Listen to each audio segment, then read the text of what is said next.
नमस्कार दोस्तों, स्वागत है आप सभी का MNGK GS पॉइंट में। दोस्तों, हम रेलवे टेक्नीशियन एग्जाम के लिए साइंस PYQ के रिवीजन क्वेश्चन को आज के इस वीडियो में करने वाले हैं। दोस्तों, टेक्नीशियन का जो एग्ज़ाम होने वाला है 19 दिसंबर से 29 दिसंबर तक होगा। अगर साथ ही आपका भी एग्ज़ाम है तो इस रिवीजन क्लास को पूरा ज़रूर देखिएगा। आज के इस रिवीजन क्लास में दोस्तों सभी रेलवे के एग्जाम में पूछे गए फिजिक्स, केमिस्ट्री और बायोलॉजी के प्रश्न हम आपको रिवीजन के तौर पे करवाएंगे। और इस रिवीजन क्लास का खासियत बात है, कम समय में दोस्तों हम अधिक से अधिक उस प्रकार के प्रश्न का आपको रिवीजन करवा देंगे जो कई बार रेलवे के एग्जाम में पूछे गए हैं। और साथ ही आपको पता ही होगा, जो रेलवे का कोई भी एग्जाम का बात कीजिए उसमें दोस्तों आपको साइंस का वेटेज सबसे अधिक रहता है। तो चलिए दोस्तों, आज के इस रिवीजन क्लास को हम शुरू करते हैं। इससे पहले दोस्तों जितने भी रिवीजन क्लास हुए हैं ऑल सब्जेक्ट का मिक्स, उस वीडियो को अगर नहीं देखे हैं तो प्लेलिस्ट में वीडियो उपलब्ध है। प्लेलिस्ट का नाम है RRB टेक्नीशियन एग्जाम करके, साथ ही जरूर देख लीजिएगा। आज का दोस्तों रिवीजन का फर्स्ट क्वेश्चन है, यदि प्रकाश की किरण अवतल दर्पण के वक्रता केंद्र से होकर गुजरती है तो आपतित किरण और परावर्तित किरण के बीच बनने वाला कोण डैश के बराबर होगा। ये दोनों के बीच बनने वाला जो कोण होगा दोस्तों 0 डिग्री के बराबर होगा। ऑप्शन ए जो है इसके लिए क्या है, सही उत्तर हो जाएगा। याद रखिएगा, आपतित किरण दोस्तों, आने वाला किरण को आपतित किरण कहा जाता है, आप बोल सकते हैं। और दोस्तों लौटने वाली किरण को परावर्तित किरण कहा जाता है। नेक्स्ट क्वेश्चन की ओर बढ़ते हैं। देखिए साथी, ये रहा नेक्स्ट क्वेश्चन। क्वेश्चन का था दोस्तों, सामान्य गेहूं का वनस्पतिक नाम क्या है। इसका दोस्तों वनस्पतिक नाम पूछा जा रहा है आपसे गेहूं का। इस 4 ऑप्शन में से ऑप्शन सी सही उत्तर हो जाएगा। ट्रिटिकम एस्टिवम बोल सकते हैं। गेहूं जो है साथी यह रबी फसल के अंतर्गत आता है। जैसे गेहूं हो गया, चना हो गया, मटर हो गया, सरसों हो गया, आप बोल सकते हैं।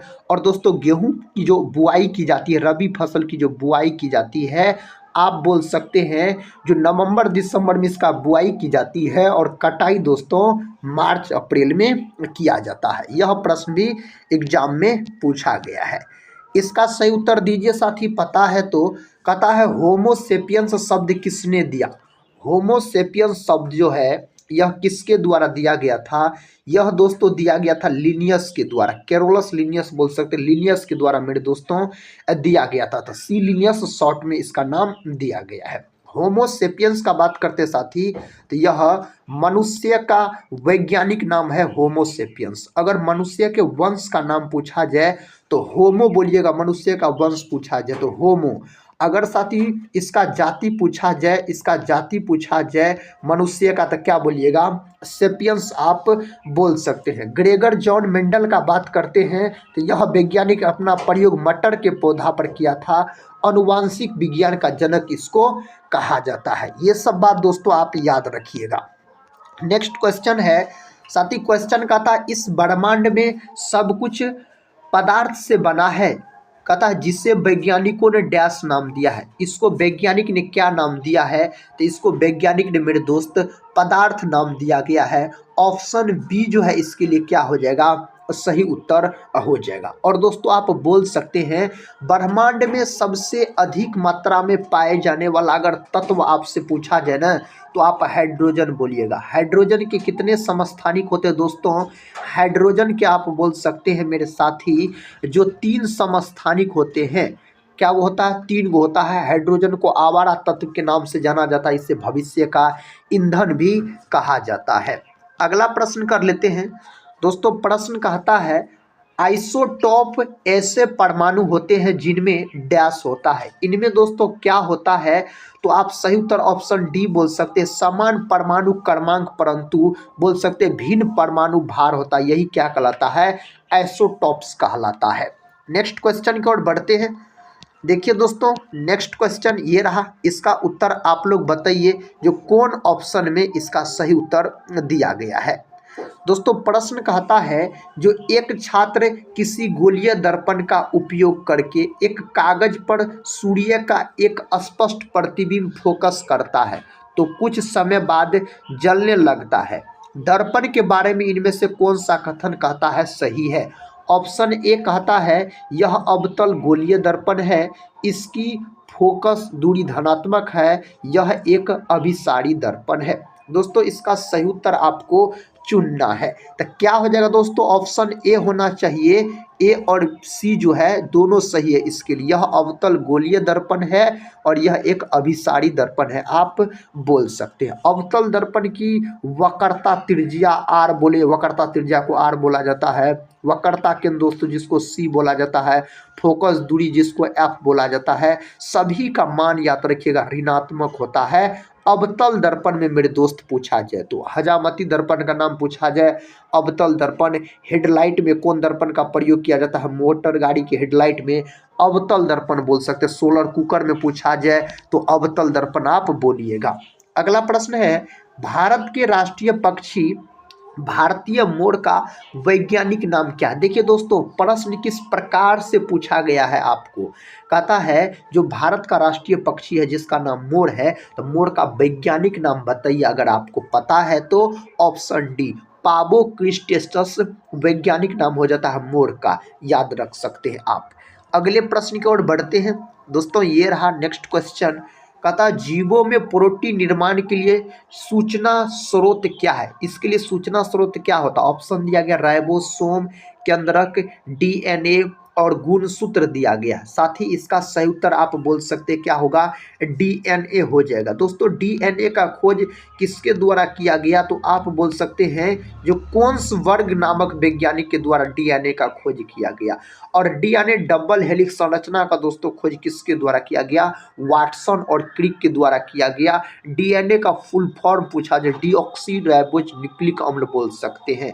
राइबोसोम को जो देख रहे हैं इसे प्रोटीन का बोल सकते हैं फैक्टरी कहा जाता है राइबोसोम को। नेक्स्ट क्वेश्चन की ओर बढ़ते हैं। साथ ही क्वेश्चन कहता है किसी परमाणु के नाभिक में मौजूद प्रोटॉन और न्यूट्रॉन की कुल संख्या को डैश के रूप में जाना जाता है? इसको किस रूप में जाना जाता है? द्रव्यमान संख्या के रूप में जाना जाता है।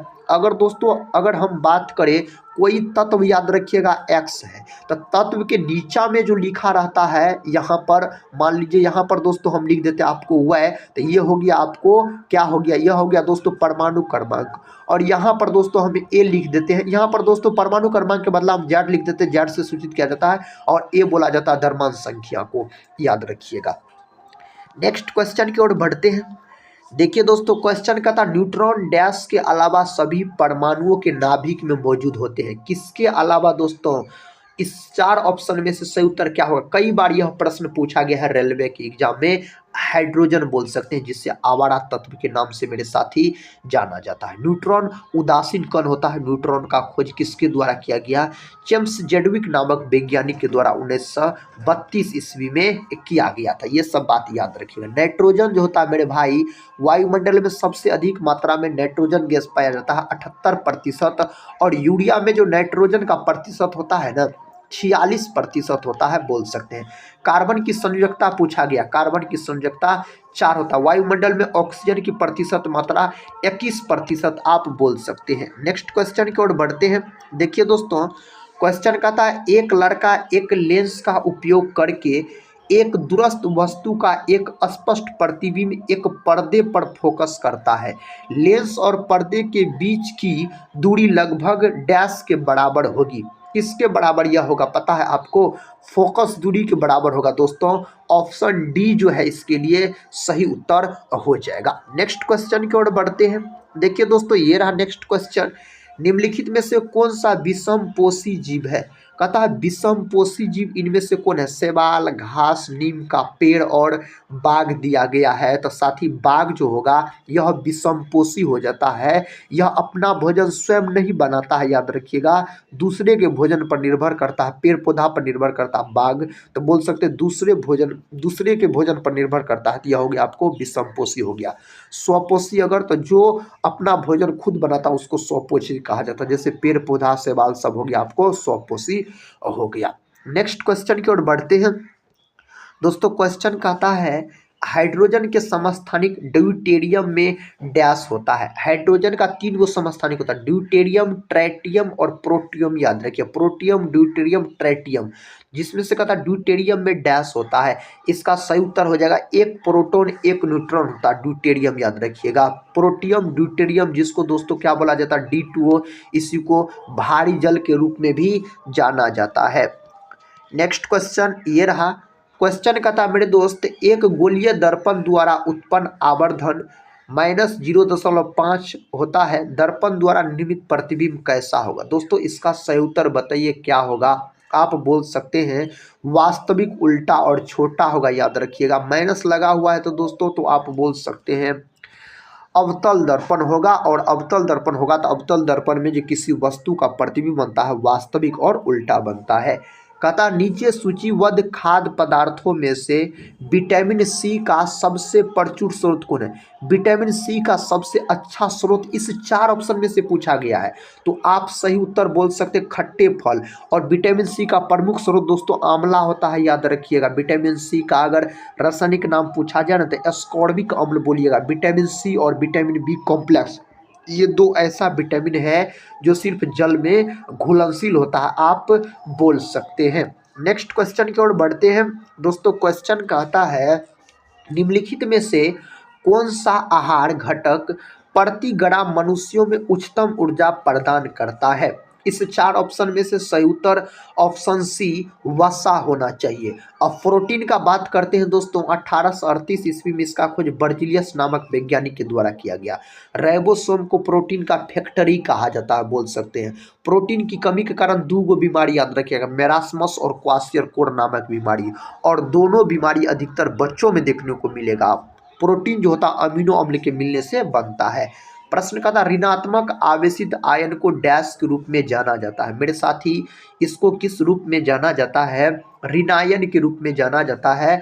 ऑप्शन बी जो दोस्त लोग लॉक किए हैं बिल्कुल सही उत्तर को चुन लिए हैं। नेक्स्ट क्वेश्चन ये रहा। क्वेश्चन का था किसी पदार्थ के 1 मोल में मौजूद परमाणु या अणुओं या आयनों की संख्या को डैश कहा जाता है। तो दोस्तों इसको क्या कहा जाता है, यह तो आसान बात है दोस्तों, इसको बोला जाता है आपको आवोगाद्रो संख्या बोला जाता है। ऑप्शन सी से उत्तर हो जाएगा आवोगाद्रो संख्या। साथी इसको क्या कहा जाता है, बोला जाता है। कहता है E300 का सामान्य नाम क्या है। दोस्तों इसका सामान्य नाम क्या है, विटामिन सी इसका सामान्य नाम है। विटामिन B1 का बात करते हैं तो विटामिन बी की कमी के कारण वेरी नामक रोग हो जाता है, याद रखिएगा। और दोस्तों विटामिन B1 को थायमिन बोला जाता है। विटामिन डी का रासायनिक नाम पूछा जाए कैल्सीफेरोल। और पूछेगा आपसे कौन ऐसा विटामिन है जिसे हार्मोन भी कहा जाता है, विटामिन डी को। विटामिन डी आपको सूर्य के प्रकाश से प्राप्त होता है। और बोल सकते हो दोस्तों विटामिन डी की कमी के कारण जो बीमारी होता है ना, रिकेट्स नामक बीमारी हो जाता है। रिकेट्स नामक बीमारी बच्चों में देखने को मिलता है। एगो होता है ऑस्टिमलेशिया नामक बीमारी जो वयस्कों में देखने को मिलता है। विटामिन ए का दोस्तों प्रमुख स्रोत पूछा जाए ना तो गाजर बोल सकते हैं आप। विटामिन ए की कमी कारण रतौंधी नामक बीमारी हो जाता है। विटामिन ए का अगर रासायनिक नाम पूछा जाए तो क्या बोलिएगा, रेटिनॉल बोलिएगा। ये सबसे प्रश्न पूछे जाते हैं। नेक्स्ट क्वेश्चन है निम्नलिखित में से कौन सा यह बताता है कि इलेक्ट्रॉनों को कक्षाओं में एक विशेष क्रम में भरा जाता है। दोस्तों इस 4 ऑप्शन में से बताइए। कहता हुंड का नियम, विशेश्वर का नियम, अफवाऊ का नियम, पॉली का अपवर्जन नियम। इस 4 ऑप्शन में से सही उत्तर होगा अफवाऊ का नियम। ऑप्शन सी जो है दोस्तों सही उत्तर हो जाएगा इसके लिए। नेक्स्ट क्वेश्चन कर लेते हैं। क्वेश्चन का था मेरे साथी कैथोड किरण का प्रयोग पहली बार किसके द्वारा किया गया। किसके द्वारा यह प्रयोग किया गया, तो यह प्रयोग किया गया आपको जे थॉमसन के द्वारा किया गया, जिन्होंने इलेक्ट्रॉन का खोज किया था। जे थॉमसन याद रखिएगा। जॉन डाल्टन का बात करते हैं तो दोस्तों परमाणु का खोज सबसे पहले बोल सकते हैं जॉन डाल्टन के द्वारा किया गया। गोल्डस्टीन ने तो प्रोटॉन का खोज किया था, लेकिन नामकरण इसका रदरफोर्ड ने रखा था। अर्नेस्ट रदरफोर्ड प्रोटॉन का नामकरण किया था। रदरफोर्ड दोस्तों परमाणु के नाभिक का खोज किया था। अगर आपसे पूछ लिया जाए परमाणु के नाभिक का त्रिज्या तो 10⁻⁻15 मीटर बोलिएगा। इसी को एक फर्मी कहा जाता है। अगर साथ ही परमाणु की त्रिज्या पूछा जाए तब तो 10⁻10 मीटर बोलिएगा। इसको एक एंगस्ट्रम बोला जाता है। एंगस्ट्रम को इस चिन्ह द्वारा सूचित किया जाता है। तरंग दैर्घ्य का मात्रक एंगस्ट्रम होता है। नेक्स्ट क्वेश्चन देखिए, कहता शरीर में जिस प्रकार का पोषण मृत और सड़ने वाले पदार्थों से घोल के रूप में पोषक तत्वों को ग्रहण करता, उसका नाम बताइए। इसका नाम बताइए दोस्तों क्या है। इसका नाम है आपको मृतोपजीवी पोषण। ऑप्शन डी जो दोस्त लोग लॉक किए हैं, आपका उत्तर क्या है, सही है, याद रखिएगा।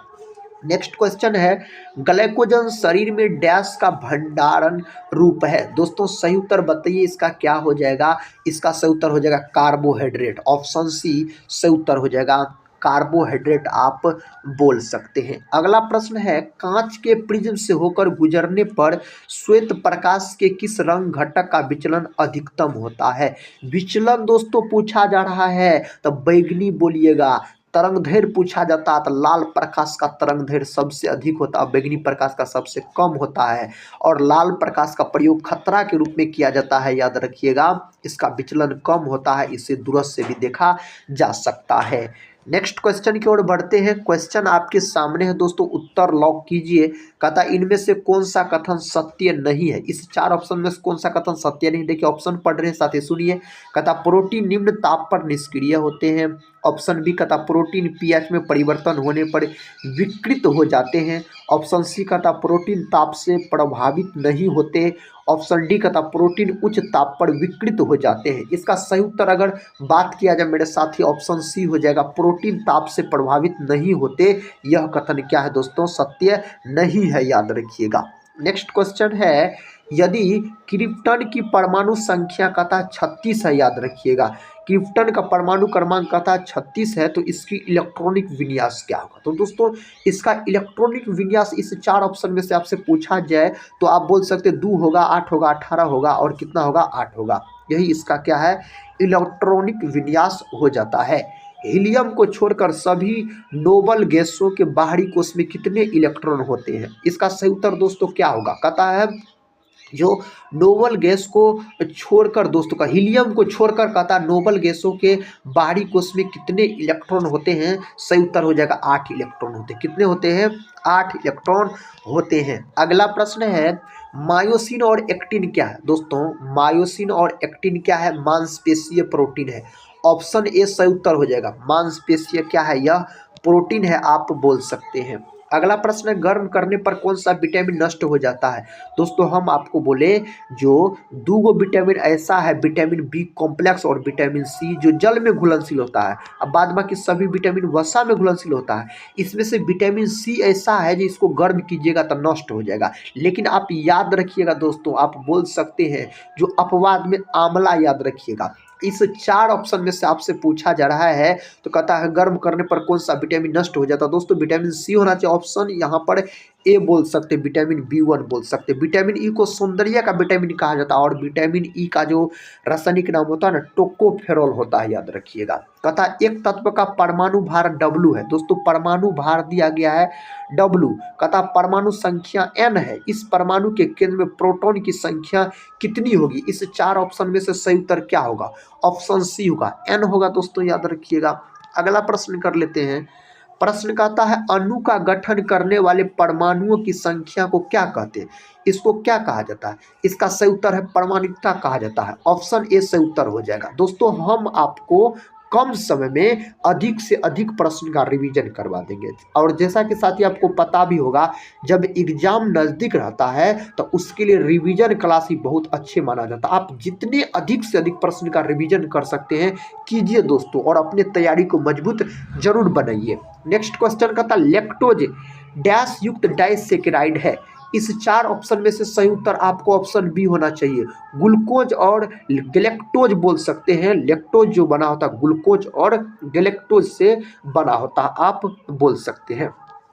अगला प्रश्न है, प्रश्न कहता है बीटा कैरोटीन को शरीर द्वारा डैश में परिवर्तित किया जाता है। बीटा कैरोटीन को दोस्तों पूछा जा रहा है। बीटा कैरोटीन को vitamin D, vitamin C, vitamin A, vitamin B दिया गया है। इसका सही जवाब विटामिन ए हो जाएगा, याद रख सकते हैं।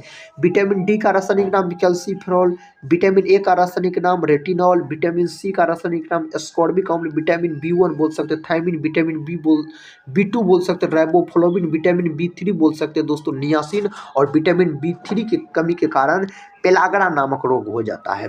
प्रश्न का था भ्रूण को माँ के रक्त से एक विशेष ऊतक की सहायता से पोषण मिलता है जिससे कहते हैं, इसको क्या कहा जाता है? इसको मेरे भाई गर्भनाल बोला जाता है, प्लेसेंटा के नाम से इसको जाना जाता है। ऑप्शन बी जो है सही उत्तर हो जाएगा इसके लिए।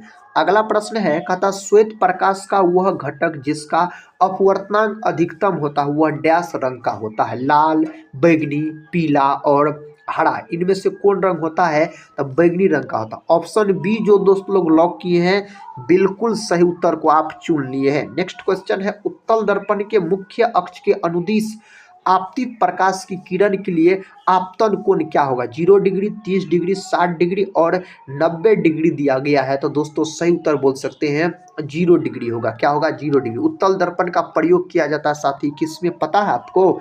मोटर गाड़ी में दोस्तों बोल सकते हैं, हेडलाइट में तो अवतल दर्पण, साइड मिरर के रूप में पूछा जाए ना तो आप बोलिएगा उत्तल दर्पण का प्रयोग किया जाता है। समतल दर्पण का प्रयोग चेहरा देखने में, खिलौना बनाने में। निम्नलिखित में से कौन सा पौधों में संग्रहित कार्बोहाइड्रेट है? इस 4 ऑप्शन में से सही उत्तर अगर लॉक किया जाए दोस्तों तो ऑप्शन डी होगा स्टार्च। पौधों में जो संग्रहित कार्बोहाइड्रेट है स्टार्च होता है। और पशु यानी जंतु में दोस्तों संग्रहित अगर कार्बोहाइड्रेट पूछा जाए ना तो ग्लाइकोजन आप बोल सकते थे। ग्लूकोज का अणुसूत्र C6H12O6 होता है। यह ग्लूकोज का आपको क्या हो जाता है? अणुसूत्र हो जाता है। अगला प्रश्न है, एक माध्यम के निरपेक्ष अपवर्तनांक का मान हमेशा डैश होता है? निरपेक्ष अपवर्तनांक का मान दोस्तों 1 से अधिक होता है। ऑप्शन बी सही उत्तर हो जाएगा इसके लिए। नेक्स्ट क्वेश्चन कर लेते हैं, कहता है एक प्रकाश किरण एक अवतल दर्पण के धुर पर आपतित होती है।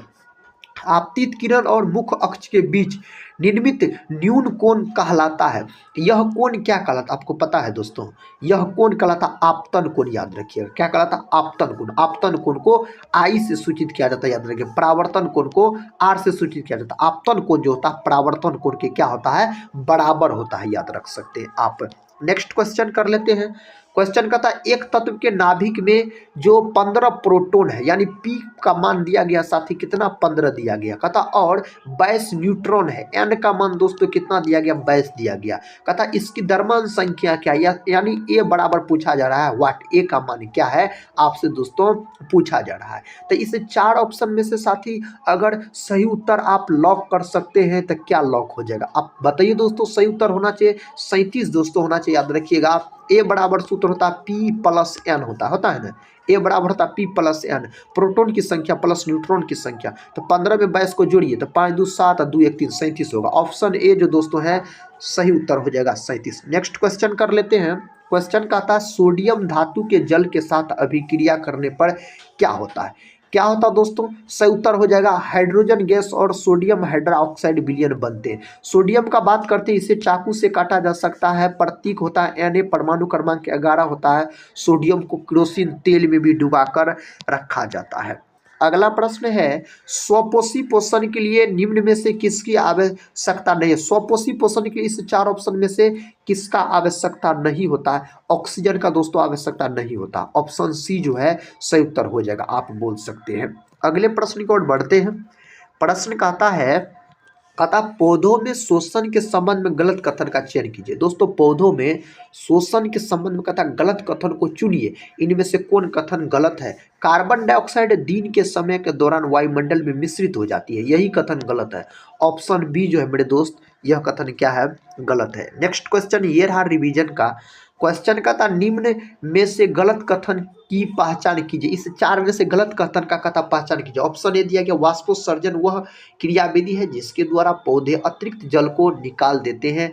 ऑप्शन बी कहता पौधों से निकलने वाले कई अपशिष्ट उत्पाद तारक केंद्र में जमा होते हैं। सी दिया गया ऑक्सीजन प्रकाश संश्लेषण का एक उप उत्पाद है। और डी दिया गया गोंद पौधों का उत्सर्जित उत्पाद है। इस 4 ऑप्शन में से दोस्तों ऑप्शन बी जो है सही है। पौधों से निकलने वाले कई अपशिष्ट उत्पाद तारक केंद्र में जमा होता है, यही क्या है? गलत है, याद रख सकते हैं। नेक्स्ट क्वेश्चन कर लेते हैं। क्वेश्चन का था पत्तियों से पौधे के अन्य ऊतकों तक प्रकाश संश्लेषण के विलेय उत्पादों और अन्य पदार्थों के परिवहन की प्रक्रिया क्या कहलाती? वाष्पोत्सर्जन, कहता अनुवर्तनी गति, बिंदु स्राव, स्थानांतरण। यह क्या कहलाता है? यह दोस्तों कहलाता स्थानांतरण कहलाता। ऑप्शन डी जो दोस्त लोग लॉक किए हैं बिल्कुल सही उत्तर को चुने हैं।